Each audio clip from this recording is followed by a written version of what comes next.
रक्षाकवचधारणम्। श्रीगणेशाय नमः। आचम्यं प्राणायां कृत्वां दक्षिणहस्ते वक्रतुण्डाय नमः। वामहस्ते शुल्पकर्णाय नमः। ओष्ठे विघ्नेशाय नमः। संपुटे गजाननाय नमः। दक्षिणपादे लम्बोदराय नमः। वामपादे एकदन्ताय नमः। शिरुके ब्रह्मणस्पते नमः।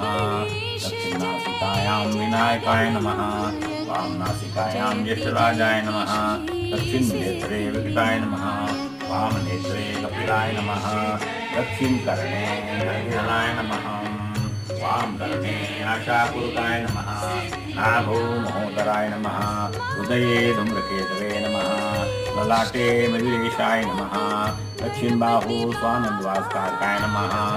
वामबाहु सच्चिदात्मने नमः। ओम अधिष्ठाने